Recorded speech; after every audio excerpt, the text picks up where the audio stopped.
Hello everyone, जय Shri Krishna, Radhe Radhe. Welcome back to my channel. तो कैसे हैं आप सब? आई होप आप सब अच्छे होंगे और मैं भी बहुत अच्छी हूँ।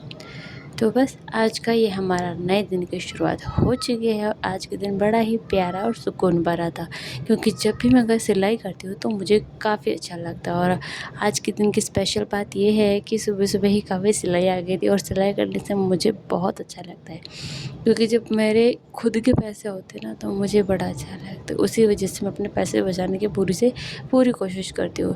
तो क्योंकि मेरे हस्बैंड यहाँ पे नहीं है तो मैं उनसे पैसे भी नहीं मांगती। हाँ, वो सारी ज़रूरतें पूरे करते हैं, फिर भी बस मुझे अच्छा नहीं लगता उनसे पैसे मांगना। तो बस वो कुछ महीनों में या कुछ ही दिनों में आ जाएंगे।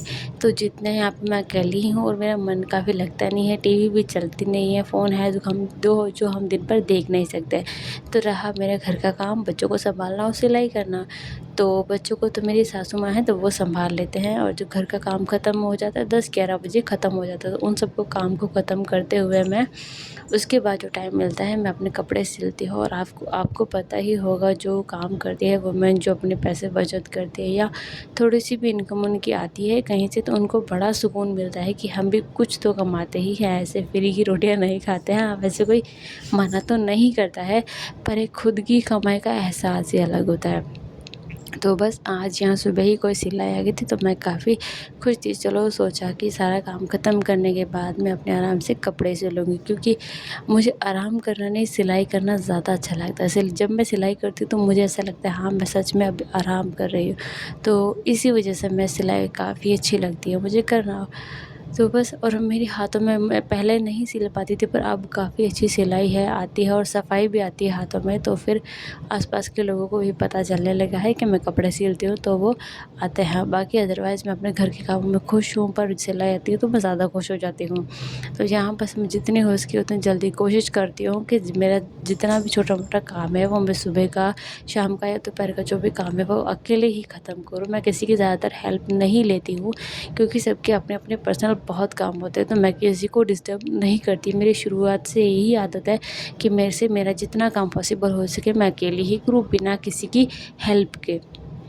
तो बस यही है कि सब अभी अपने-अपने काम में बिज़ी थे। मम्मी, मेरे ननद, पापा जी और मेरे हस्बैंड सब अलग-अलग अपने कामों में बिज़ी थे। तो मैं अपने यहाँ जो भी मेरे से हो सकता है मैं उतना काम समेट के, साफ-सफाई करके, झाड़ू-वाड़ू लगा के अपना सिलाई में वापस जाने की कोशिश। और यहाँ ये बाबू दिख रहा होगा जो कि बहुत ज़्यादा मस्ती कर रहा है, और वो बोलता है कि मम्मा आप मेरे साथ खेलो। और मैं उसे कैसे बताऊँ कि मेरे पास बिल्कुल भी टाइम नहीं उसके साथ खेलने के लिए। हाँ, फिर भी काम के बीच में मैं उसके साथ जितना हो सके थोड़ा-थोड़ा खेलने की कोशिश करती हूँ, कि उसका बाहर कोई दोस्त है नहीं, और दोस्त है भी तो बाहर इतने बच्चे बिगड़ैल हैं ना, तो मैं नहीं चाहती कि वो उनके साथ जाके बिगड़ जाए।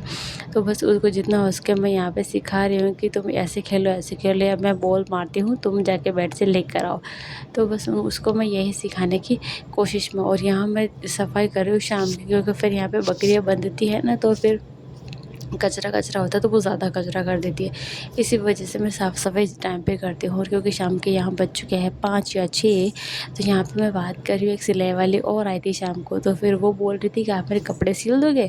तो फिर मैंने बोला हाँ, मैं सिल तो दूँगी, पर मैंने आपको कभी देखा नहीं और आप हो कौन, पहले ये बताओ?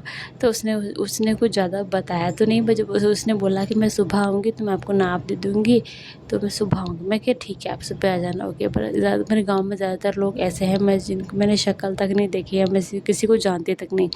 बट यही होता है क्योंकि मैं मेरी लाइफ में बहुत ज़्यादा बिजी हूँ, मुझे किसी से कोई मतलब नहीं है, मेरे आस पड़ोस में कौन है, क्या कर रहे हैं, कहाँ जाते कहाँ आते, नहीं। मुझे मेरी लाइफ से मतलब है, मेरे बच्चों से मतलब है, मेरे परिवार से मतलब है। तो बस यही चीज़ है कि मैं अपने घर पे ज़्यादा ध्यान देती हूँ, और ख़ासकर तो मैं इसी पे ध्यान देने की कोशिश कर रही हूँ कि मैं अब इस उम्र में ही क्या कर सकती हूँ, क्योंकि मैंने ऐसे कई औरतें देखी हैं जो 30, 35, 40 की उम्र में जाके उनको समझ में आता है कि नहीं, अभी हमें कुछ करना, अभी हमें अपने पैरों पे खड़ा होना, अभी हमें कुछ कमाना चाहिए। तो अभी मेरी उम्र नहीं है, मुझे पहले ही उनको देख के समझना, सोच लेना चाहिए कि मुझे क्या करना है। अभी मेरी उतनी उम्र नहीं, पर उतनी उनसे हम शिक्षा तो ले ही सकते हैं कि उन्होंने उस टाइम पे सोचा है, तो क्यों ना हम उनसे 10 या 15 साल पहले ये सोच के आगे बढ़ जाए, अपने पैरों पे खड़ा हो जाए।